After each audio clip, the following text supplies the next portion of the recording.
3, 2, 1. Hello, everybody. My name is Alexandra with This is Improv, and we are here for another episode of Tacobout It Tuesday, where we talk about all things the arts and the people who love them. So if you like that kind of thing, make sure to subscribe, keep up with our artistic journeys. Today, we have the amazing, the glorious, the vivacious Ronuk. That's so nice. Hello. Hello. Ronuk, why don't you tell everyone a little bit about yourself? Yeah. My name is Ronuk.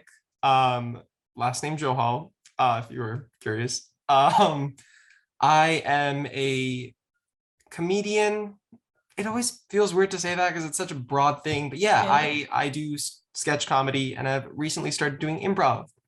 I am from Washington, D.C. I'm still living here with my parents during the pandemic and hopefully moving up to New York very, very soon, which I'm super excited about. Fingers crossed. It's been quite a year. Yeah. When did you? Yeah. No, that's great. That's perfect little summary. So when did you start doing, whatever, like theater, sketch, comedy? Yeah. Like, did you get into it?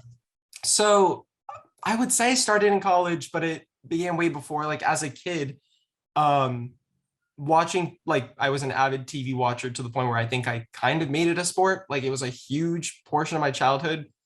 And as I got older in high school, I started this little unfamiliar show called The Office. Don't know if anyone's ever heard of it. And this was before I feel like it, after it's like hit this insane cultural point where people are sick of it. And I kind of do agree with that. I think people should branch out and watch more shows, but that's besides the point. I remember seeing like just an episode at random and being so enamored by not just how funny it was, but also just being like, how do they do that? Like, how did they write a joke and it was delivered in this I don't like, it was just so fascinating to be like, I want to understand more of like how Right. be like a funny idea and it goes to like this actual comedic thing that we watch and is so well done.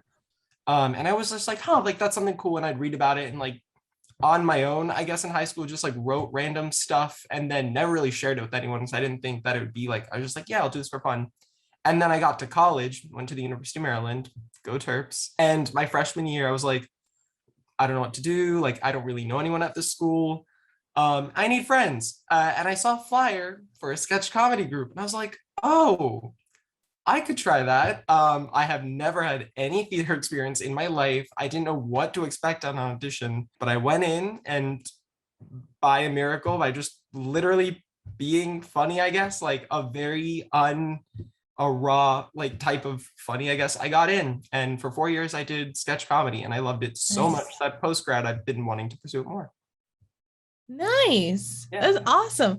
Yeah. So when you do sketch comedy, like do you have like a style that you figured out that you go into? Yes, kind of. I've been told by like, well, specifically one teacher, and I was like, I guess you'd call that. I was like, I'm a big fan of like out of pocket, like left field kind of punchlines where it's like something you wouldn't fully expect when the sketch kind of starts. Right.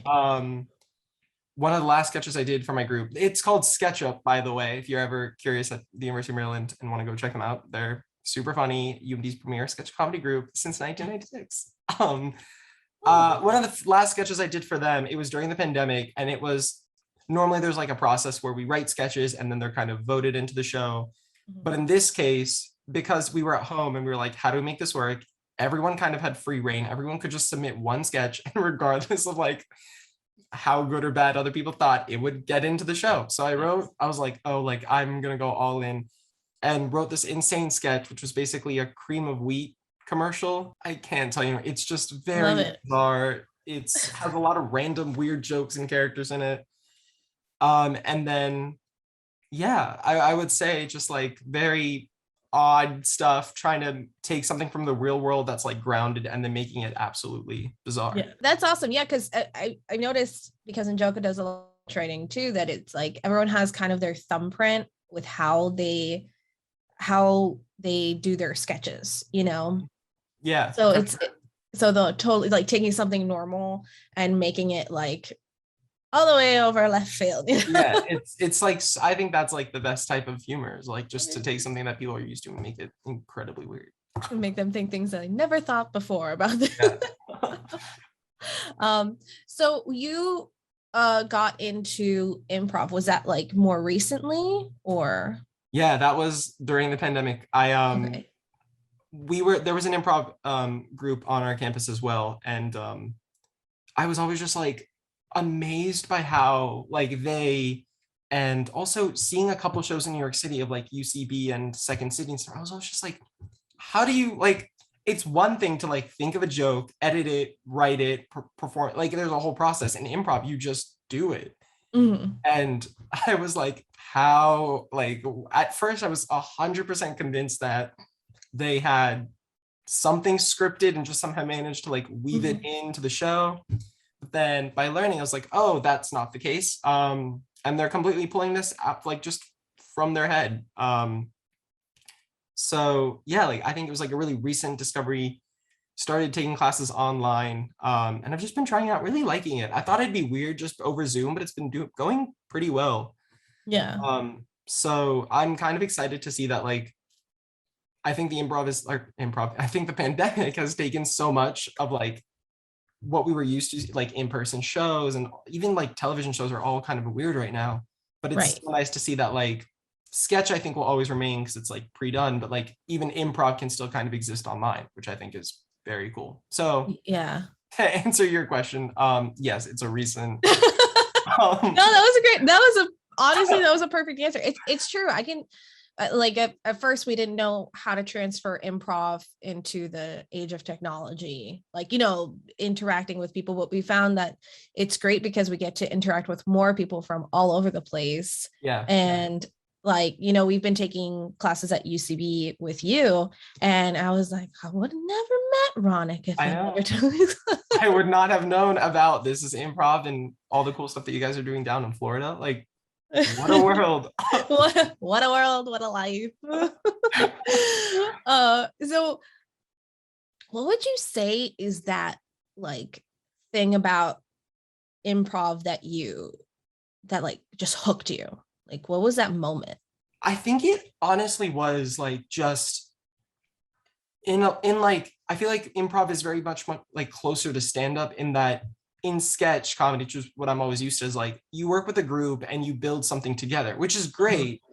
But in improv, you have a little bit more agency. I mean, of course, there are scenes in improv where you have to like play a group game or like work with the people in the scene, but you're allowed to just take an idea and like completely make it your own. And I think that was the thing that intrigued me the most, was like, I have total control over what's going on stage. Yeah.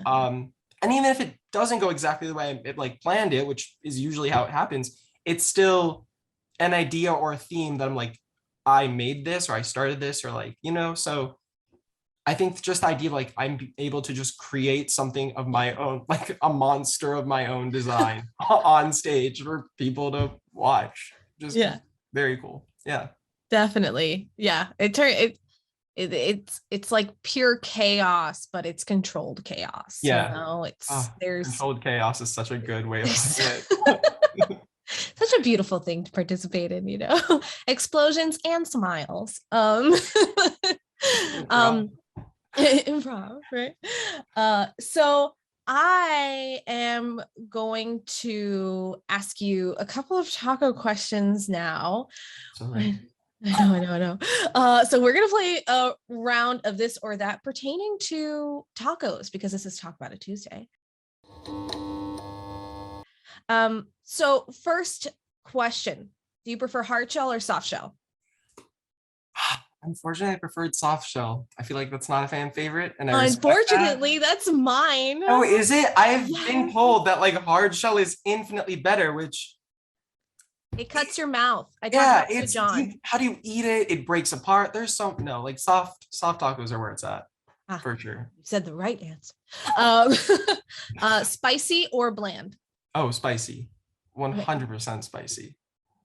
Lettuce or no lettuce? A little lettuce is fine. I understand. I understand. Not overdoing it. Meat or veggie? Meat.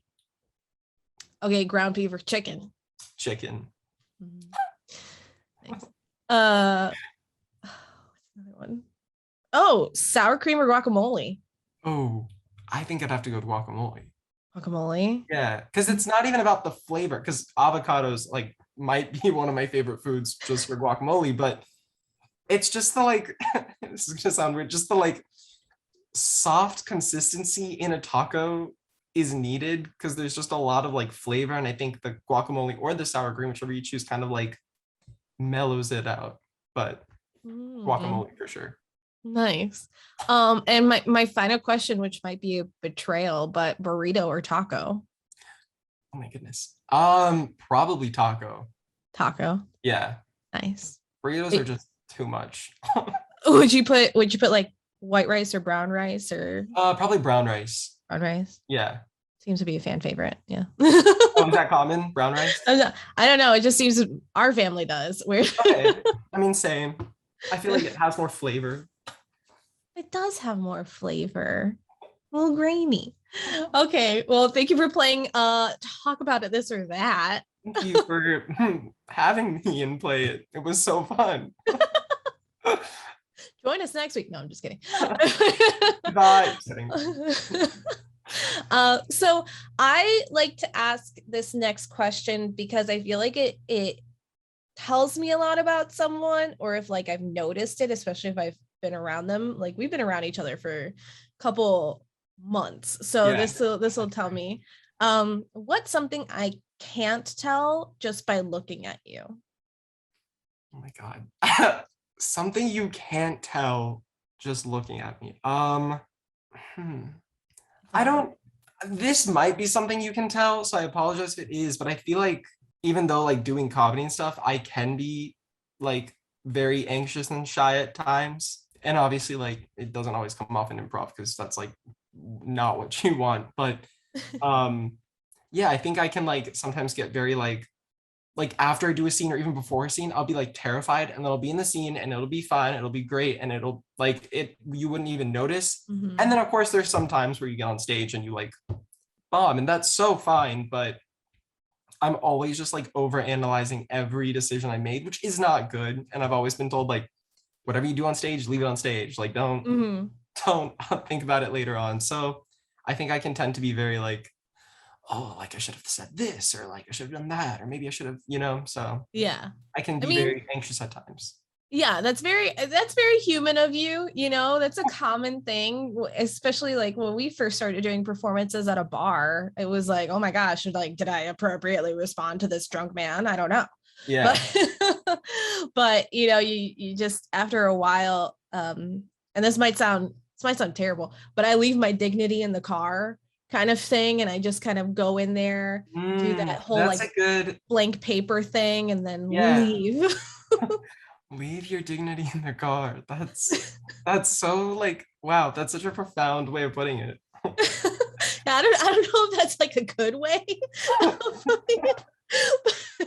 But for me, I think that's like what I've had to disconnect. And yeah, I can't tell that about your characters, because your characters are very like, they know what they want, and they're very confident characters, even if they are. I remember you did that scene with the dad who missed his wife and she loves squash, so you were like you were so into the squash. It was beautiful. And but again, like even though you were playing a more not meek, but like more of like a calmer character in that moment, you still had that determined like, no, but like squash is the answer in my subconscious brain, like this is the answer. So I always appreciate like that side of how you improv, because you just like, I'm here.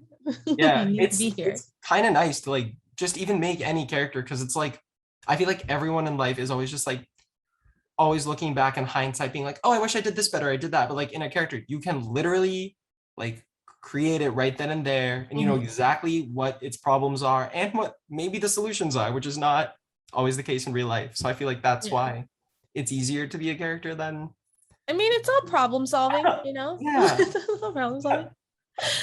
So talking about characters, is there like a specific character that you enjoy playing? Like it's your guilty pleasure character? Yeah. I would say the like there's so many ways to label this, but just like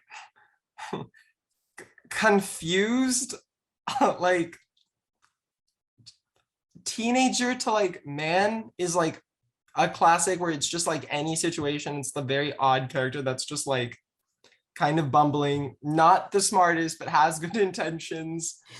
Um, like the dad crying over, what was it, the squash? Squash. Yeah, because the wife loved squash and she like, and just like, I think there's always something so like truthfully funny about just an insanely odd and silly man. Um, that like I feel like everyone can watch and go, oh, he had good intentions, but very bad execution. Yeah. It's true, because after that character, I was like, oh, he needs a hug. He tried. He really tried. You know? Really tried. Yeah. I find myself doing like old people. I love old I've people. noticed that, and you're incredible at them. Okay, it's noticeable. I think like one of the first times I watched you do, and I was like, oh my god, like this is like she's funny, but like it's so real. Like I was very surprised at how well you did the accent of like the oldie, like crotchety kind of voice. Yeah, it was very well done. I love it. I love playing older people. From, you just meet so many, especially where I live, Davie. There's a lot of older people that are just really interesting and really vocal about how they feel about things. Yeah. And they always have advice for you. And I love it. It's just like such a fun thing.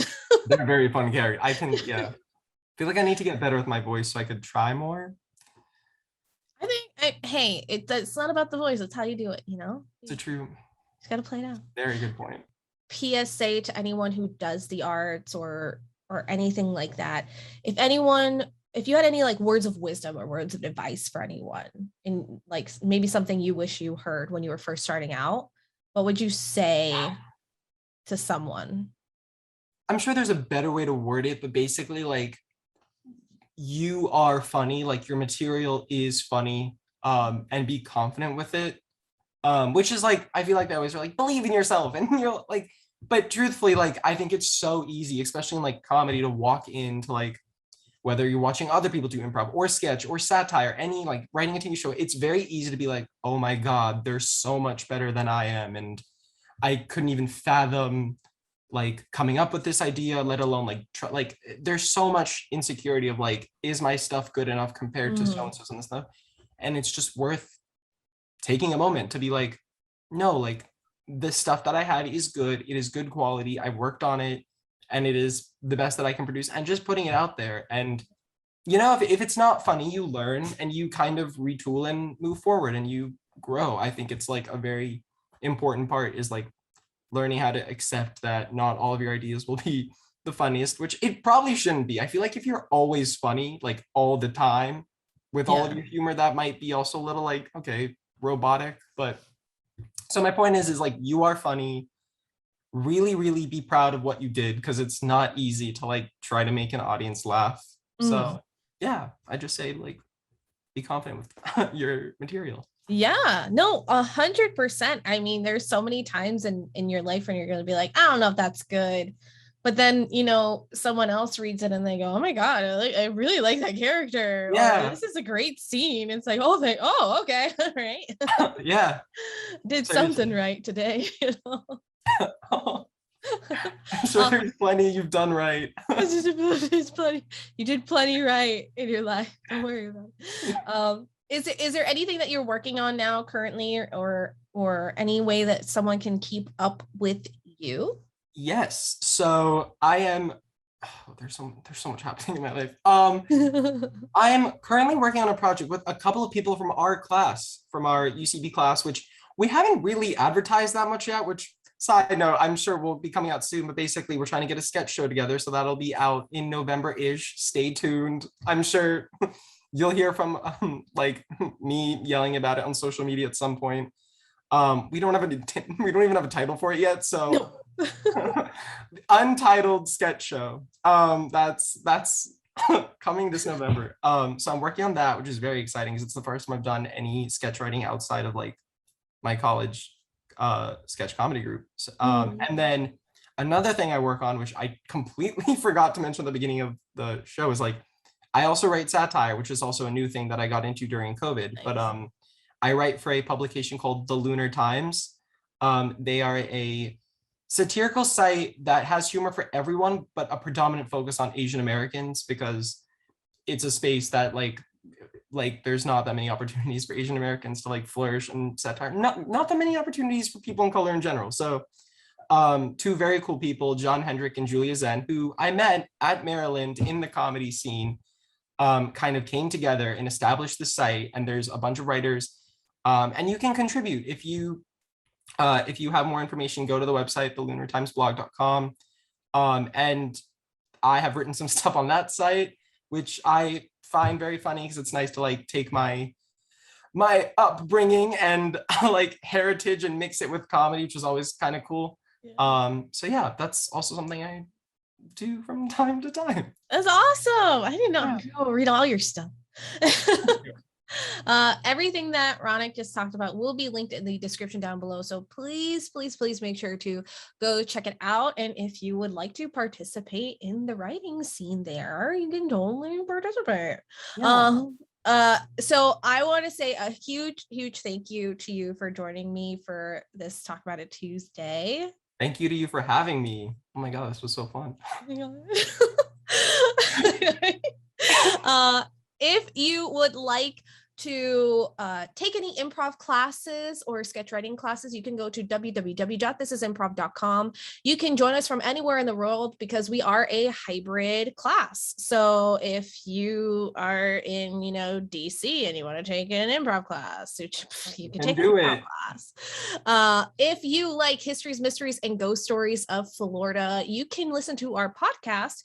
This is Legends of Yesterday, where we talk about all of that and more. Because we are improvisers, we like putting our own twist on some of the historical facts. So, it's a fun time. Thank you, you beautiful creatures, for joining me on another episode of Talk About It Tuesday with the amazing Ronuk.